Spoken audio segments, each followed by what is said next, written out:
হরে কৃষ্ণ ভক্তবৃন্দ, আশা করি আপনারা সবাই ভালো আছেন এবং হরে কৃষ্ণ মহামন্ত্র জপ করছেন। তাহলে চলুন একবার আমার সঙ্গে হরে কৃষ্ণ মহামন্ত্র জপ করে নিন। হরে কৃষ্ণ কৃষ্ণ কৃষ্ণ হরে হরে, হরে রাম রাম রাম হরে হরে। তাহলে চলুন আজকে ভিডিওটি শুরু করা যাক। ওং নমো ভগবতে বাসুদেবায়। ওং নমো ভগবতে বাসুদেবায়। ওং নমো ভগবতে বাসুদেবায়।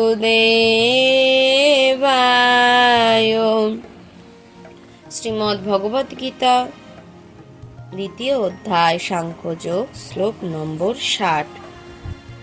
যততো হি অপি কৌন্তেয় পুরুষস্য বিপশ্চিতঃ ইন্দ্রিয়াণি প্রমাথিনি হরন্তি প্রসভং মনঃ।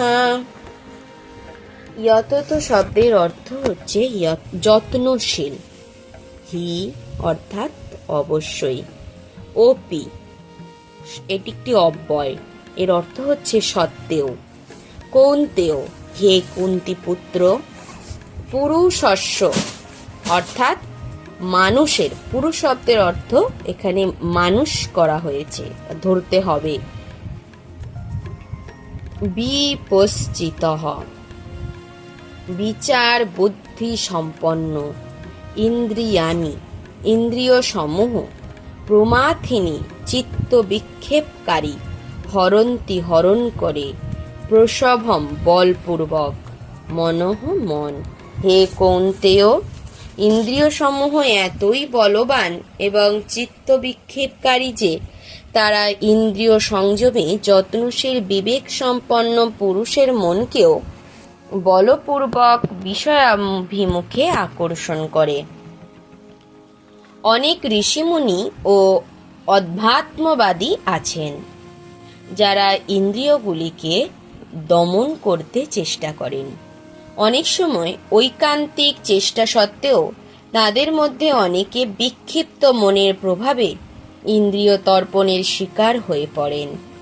এমনকি মহর্ষি বিশ্বামিত্রের মতো মহান যোগী, যিনি তার মন ও ইন্দ্রিয়কে সংযত করবার জন্য গভীর নিষ্ঠার সঙ্গে কঠোর তপস্যায় রত ছিলেন, তিনিও স্বর্গের অপ্সরা মেনকার দ্বারা বিপথগামী হয়ে তার সঙ্গে যৌন সংসর্গে লিপ্ত হন।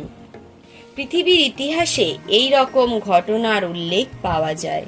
তাই পূর্ণরূপে কৃষ্ণভক্তি পরায়ণ না হতে পারলে মন ও ইন্দ্রিয়কে সংযত করা অত্যন্ত কঠিন। মনকে শ্রীকৃষ্ণে নিয়োজিত না করা পর্যন্ত কেউই এই প্রকার জাগতিক কার্যকলাপ থেকে বিরত হতে পারে না। এটি কার্যকরী উদাহরণ প্রদান করার মাধ্যমে মহাসাধক ও ভগবত ভক্ত শ্রী যমুনাচার্য বলেছেন, যখন থেকে আমার মন ভগবান শ্রীকৃষ্ণের চরণারবিন্দের সেবায় নিয়োজিত হয়েছে এবং আমি প্রতিনিয়তই নব নব অপ্রাকৃত রসের আস্বাদন করছি, তখন থেকে কোনো স্ত্রীলোকের সঙ্গে দৈহিক সম্পর্কের কথা মনে হলেই আমার মন বিতৃষ্ণায় ভরে ওঠে এবং আমি সেই চিন্তার উদ্দেশ্যে থুৎকার করি। কৃষ্ণভক্তি এমনই এক অপ্রাকৃত আনন্দে পরিপূর্ণ যে স্বাভাবিকভাবেই জড় সুখভোগের প্রতি আর কোনো আকর্ষণ থাকে না। এটি পর্যাপ্ত পরিমাণে সুস্বাদু খাবার আহার করার মাধ্যমে ক্ষুধার্ত ব্যক্তির খুন নিবৃত্তির মতো।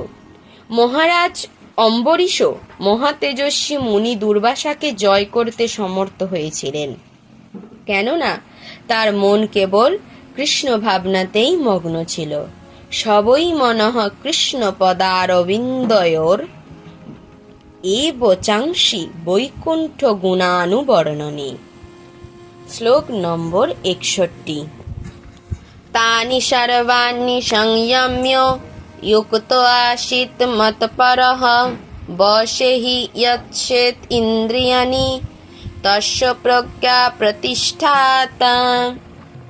তানি, এই তানি শব্দের অর্থ কি না সেই ইন্দ্রিয় সমূহ, সর্বাণি অর্থাৎ সমস্ত, সংযম্য সংযত করে,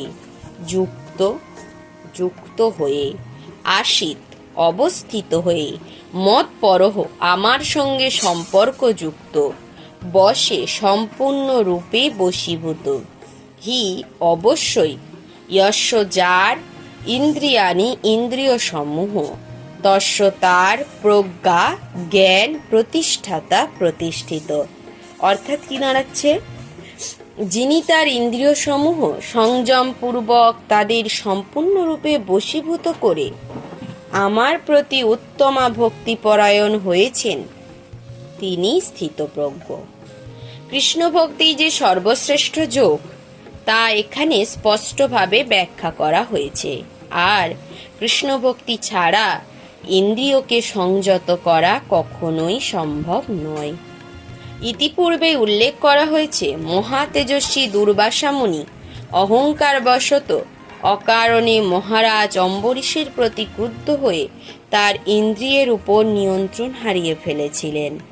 পক্ষান্তরে মহারাজ অম্বরীশ যদিও দুর্বাসার মতো শক্তিশালী তপস্বী ছিলেন না, কিন্তু তিনি ছিলেন কৃষ্ণ ভক্ত।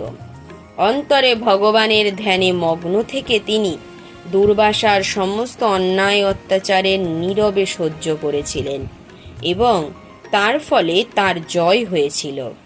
শ্রীমদ্ ভাগবতে বর্ণিত নিম্নোক্ত গুণাবলীর অধিকারী হবার ফলেই মহারাজ অম্বরীশ তার ইন্দ্রিয়গুলিকে দমন করতে সক্ষম হয়েছিলেন। মহারাজ অম্বরীশ তার মনকে শ্রীকৃষ্ণের চরণারবিন্দের ধ্যানে, তার বাণী বৈকুণ্ঠের গুণ বর্ণনায়, তার হস্ত ভগবানের মন্দির মার্জনে, তার কর্ণ ভগবানের লীলা শ্রবণে, তার চক্ষু ভগবানের সচ্চিদানন্দময় রূপ দর্শনে, তার অঙ্গ ভক্তের অঙ্গ স্পর্শনে, তার নাসিকা ভগবানের শ্রীচরণে অর্পিত ফুলের ঘ্রাণ গ্রহণে, তার জিহ্বা ভগবানকে অর্পিত তুলসীর স্বাদ আস্বাদনে, তার পদদয় ভগবানের মন্দির সম্বলিত তীর্থস্থানে ভ্রমণে, তার মস্তক ভগবানের উদ্দেশ্যে প্রণতি নিবেদনে এবং তার বাসনা ভগবানের বাসনা পূরণার্থে নিয়োজিত করেছিলেন। আর এই সমস্ত গুণাবলী তাকে ভগবানের মৎপর ভক্তে পরিণত করেছিলেন। এই সূত্রে মৎপর শব্দটি খুবই তাৎপর্যপূর্ণ। কিভাবে মৎপর হওয়া যায় তা মহারাজ অম্বরীশের আচরণের মাধ্যমে বর্ণনা করা হয়েছে। মৎপর পরম্পরায় আচার্য মহাপণ্ডিত শ্রীল বলদেব বিদ্যাভূষণ মন্তব্য করেছেন, মদ্ভক্তি প্রভাবেন সর্বেন্দ্রিয় বিজয় পূর্বিকা স আত্মদৃষ্টি সুলোভেতি ভাবঃ। ভগবান শ্রীকৃষ্ণের সেবা করার মাধ্যমেই কেবল ইন্দ্রিয়গুলিকে সম্পূর্ণভাবে সংযত করা যায়।